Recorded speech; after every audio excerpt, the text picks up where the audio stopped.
We're going to be switching gears, and we're going to talk about the human and behavior elements and what companies need to do to hire and retain and recruit talent to their organization. So for the last 8 to 10 years, we've been encouraging companies to develop a culture that separates you from your competitors to hire and retain top talent.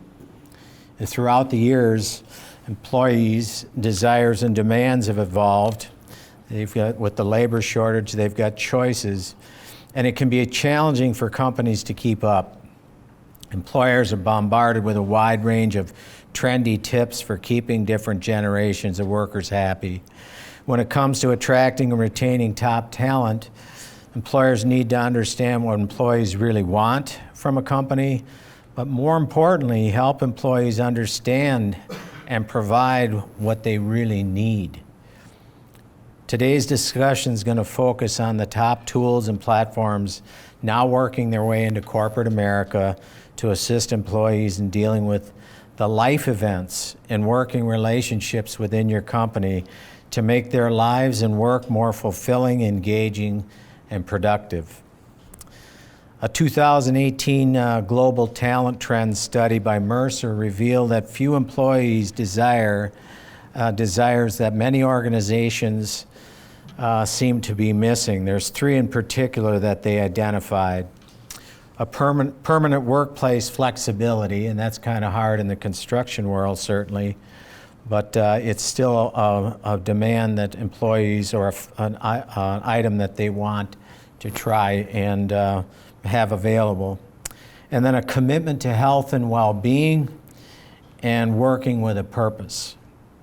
I hope to address the health and well-being issue and even the working with a purpose and life with a purpose as part of this next 45 minutes of dialogue.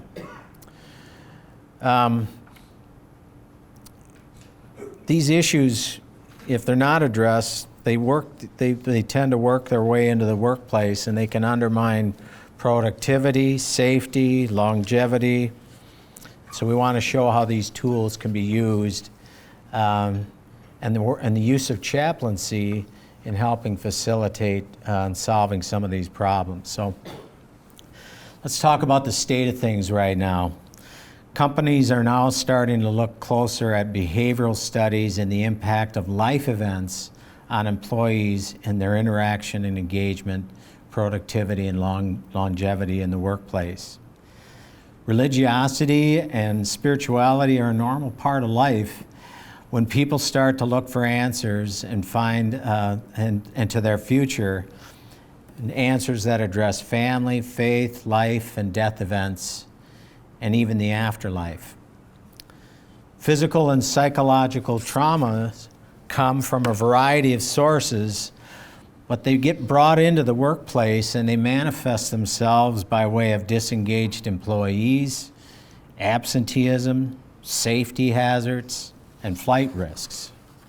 If you've got someone that's carrying some baggage from their home life in the wrong construction site, and people can die. I mean, so it's the safety hazards alone are compelling.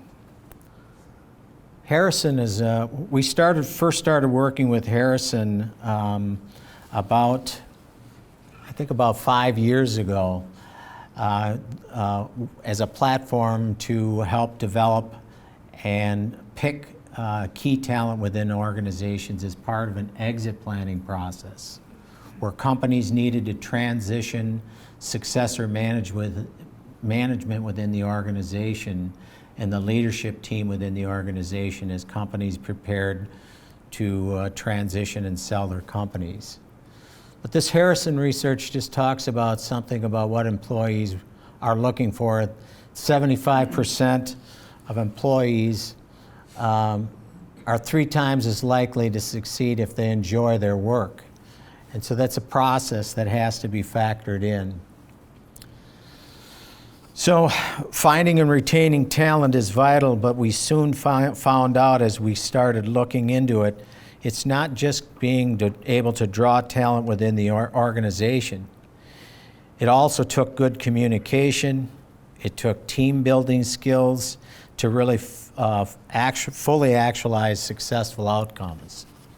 So we were able to get through the Harrison platform what we felt was very top-tier talent, but when they got integrated in the organization, an existing owner's method of teaching and a recruit candidate to take over in that spot, one's methodology of teaching and one's methodology of learning, if they didn't sync up, you could create communication problems, and it breaks down, and you could lose what would be really viable talent in an organization. So it was understanding communication, and even more importantly, at a root level, behavioral tendencies of individuals. Once we figured that out and we started using that and adapting it, and recognizing that engagement is a shared responsibility between employers and employees, it not only worked its way in the top tier of talent for the next level of leadership and maybe even the next level of successor owners and managers within an organization, but it actually had the impact that could be filtered throughout the organization from top to bottom. Behavioral competencies can spiral upward or downward depending on issues both in and out of the workplace. So identifying them and creating resources and an environment to address them is what I want to focus the remaining time today. So the Harrison platform is essentially 20 questions, and they can create as many as 72 different reports about the employees, about their interaction, how they respond, their priorities at different levels. And so it can be used from a number of things, including team building skills, communications, bringing talent within an organization. And so it's the data analysis and the items that it brings into the platform has been pretty compelling. Businesses want to create a culture, but a culture of engagement, and I think it's working, though, beyond that into almost a filial relationship. Cultures, when we talk about business and culture, the companies that seem to excel are the ones that show real empathy for what's going on with the employees in their personal lives and create almost a filial family relationship, and really engage the employees not only within the workplace but outside the workplace. So we've used the Harrison platform for everything from coaching, needs analysis, leadership development, succession planning, engagement, core value alignment. But on a more deeper level, behavioral competencies and starting to understand what's going on and how life events can impact employees, and then be able to try and address that on a level of empathy. So let's talk a little bit about what's going on in the lives of your employees. 1 in 6 of the working population is taking some form of psychiatric med right now. There was a study done in 2014 by the American Psychological Association that said the millennials right now are the most stressed out generation of all time. Anxiety and depression in the millennial generation, and you're going to find a little later that even in the next generation of Gen Xers, is not going away. So what's causing all this stress when we've got information at our fingertips? And this is and I can't blow this up, but this was just an article in Saturday's State Journal just talking about how millennials are in poorer health than the Gen X generation. Depression and addiction were two of the biggest. Anxiety, depression, and addiction were two of the biggest, and they also pointed to opioid addiction. People are dealing with both physical and psychological pain, and it's working and it's manifesting itself into not only the private lives, but the working lives of individuals. So let's talk about some of the rest of the things that addictions in the aftermath of life events and how it's impacting the people that work with you. Because we want to get to the root cause of behavioral tendencies like gambling, drugs, alcohol, pornography. I want to talk a little bit about pornography just for a second. There is I don't have the right statistics, but they say pornography addiction people can spend 11 to 12 hours a week just for pornography addiction. 70% of people routinely are on porn sites. 25% of downloads are porn related, and that has wide-reaching effects and impacts people's lives at a personal level and can cause all kinds of complications. I call this post-divorce stress disorder. We find that a lot of things from childhood have manifested themselves now into your working population. Children have been by cause of divorce that we've lived through in 40 years of working as financial advisors with clients. We've seen the impact of it. Children have a hard time feeling safe and a deep-seated fear that manifests itself into adulthood. There's an epidemic of selfishness that's kind of been that's also come out of that. So young people have a hard time trusting. There's a statistic that 80% of young men do not have a best friend. That's a horrible statistic, because that tells us that most people don't have anyone they can confide in when things are tough. And it also probably has a lot to do with why suicides are at an all-time high, especially in young men from 18 to 30 years old. So, some generational things that are impacting your employees. Some of your older, more seasoned employees are dealing with the issues of elder care, and they're being either directly or indirectly involved in caregiving for parents, and it can cause emotional, financial, even physical hardships in dealing with elder care. There's a statistic in the world of long-term care and elder care services that myself and my team deal with. Oftentimes it's the caregiver within the house that winds up being, it takes its toll on them.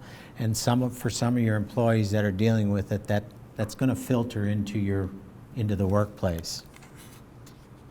And then grieving for loss of family and relationships.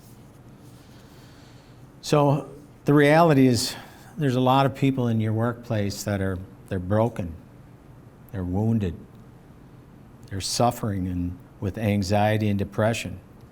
Some of it that stem even from childhood experiences, traumatic life events, and bad life choices. We're talking about physical and psychological pain. And so companies are now starting to turn to look to give spiritual guidance and healing and even deliverance, and the use of chaplaincy to assist in solving and trying to assist in this aftermath of these life events, and that help with the healing and grieving and the life events that employees deal with. I want to share just a little bit with you about kind of the next generation of employees. I said earlier that 80% of young men don't have a best friend, but neurological diseases and disorders have been increasing at alarming rates. Anxiety, ADHD, depression, and autism have been increasing at alarming rates in children, adolescents, and young adults. 5 to 8 times as many high school and college students meet the criteria of diagnosis for major depression and/or anxiety disorder than 50 years ago. And ADHD has increased 53% in the U.S. over the last decade, as per the CDC. For ages 14 to 17, 19% of boys and 10% of girls have ADHD. Some of that may be coming from external things like cell phone usage at younger ages. There's more and more studies related to that. But I think the most critical one, anxiety disorders, those that have been in service have significantly increased disorders. But the teen suicide rate in the last 10 years, teen suicides between age 10 and 17 are up 56%. So having someone that, for lack of a better term, someone you can trust, a confessor, that's just available to give spiritual direction and listen, is, I think you talked about human interaction. We're not getting enough of it now. Everything's in front. Just go in an airport at some point and just look around and watch people with their faces in their cell phones. So I'm going to just talk a little bit about a couple quick things here. Sooner or later, we need to do, well, I'll share this with you now. Because it came to me just actually this morning in prayer, and so I'm just going to tell you what it really all boils down to two things: habits and priorities. And when we talk about behavior, and to be able to affect behavior and change behavior, we have to have good habits and priorities. Where is God in your life? And what habits are you creating to move God to the top of that priority list? And then keep him there. And then help others do the same. The whole New Testament of the Bible is built around that basic, fundamental fact. So we need, and if you think about it, those that have got that right, or seem to have that right, you've just defined leadership in the organization. We need to worry and worship in the right order.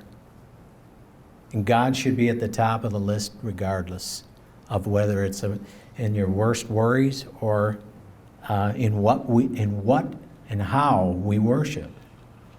Got our priorities all mixed up. We were even given a priority list 4,000 years ago. It's called the 10 Commandments.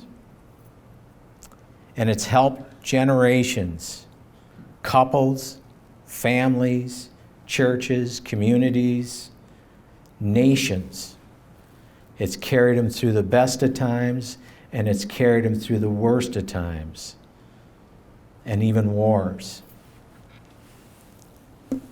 So when we talk about change in behavior, people either tend to work in one direction or another. It's about creating a process-driven habit of just stopping and reflecting. We're either moving towards consolation or desolation. That's the hard facts. And these things really talk about just making a consistent, process-driven, and with some spiritual guidance, and then backed up by standards that you as a company set, that you work by, to support it and give employees the opportunity to grow. And so it's about direction and focus outside and beyond ourselves. Remember what we said, people want to have purpose? When they start looking to others, it gives them meaning and fulfillment. So this is just you know, in desolation, we look at God and ask and how you feel and ask for help. Seek out companionship. Remember, 80% of young men don't have a best friend. So they need it from other sources. They've been abandoned by parents at a young age for whatever reason, and they're not getting it through the social interaction as children, and it's falling squarely on the shoulders of employers.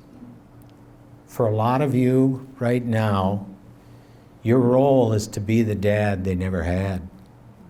So we take them, again, build a foundation and set a standard. So we need to stop and just have a process-driven thing where we have human interaction, spirituality, and reflection, and gratitude. It's unbelievable how often and how many times things can manifest themselves in ways if there's not forgiveness, gratitude, or even a father's blessing. Bottom line, employers need to lead your team through the fray of life in good times and in bad. Your role is to be that of the standard bearer. So in ancient times, military units would lead by the use of a standard bearer who would remain front and center. The standard bearer's role was a flag bearer, and so they'd be front and center of their unit leading the charge. And it was meant to keep them in their battle positions and advance as a unified front. We're only as strong as our weakest link. That's true in battle, it's true in life. And it's true in your workplace. So in the fight, and in the chaos, and in the fray, soldiers can lose their place. They get lost in the struggle, and they get separated from their comrades. The unit is weakened by that separation, and so each soldier would need only to look to the flag of the standard bearer to find their way and be reunited with their comrades. Again, chain is only as strong as its weakest link. For some employers, creating this microorganism that effectively replaces the family, because for a lot of them it doesn't exist. So that filial family bond, take advantage of the latest technologies that are there, and recognize that you can't always fix them, but you can show you care. So be the flag bearer and lead your team, again, for some, be the dad they never had. So the reason we wanted to video this, we're actually working to develop, I'm a cradle Catholic, a Catholic platform for chaplaincy in the workplace, but it's actually built on a foundation that the way to fund this and create enough chaplains to address the workplace demand for it. The harvest is ready, but the laborers are few. It's a healing ministry that Steve partakes in, and so we need to groom the talent to develop that. So we're actually putting together, in the process of the infancy stages of developing a nonprofit, actually another religious order, based for those that are Catholics in the room. It's actually based on the apparition in La Salette back in the 1850s that was actually meant and prophesied for this time, believe it or not. Where there's benevolency and charitable funds, and then private employer funds used to add that as a perk. So even small employers can pool their resources, and then there's charitable funds to also assist in helping deliver and fund and train and provide the level of services that are really desperately needed in these times.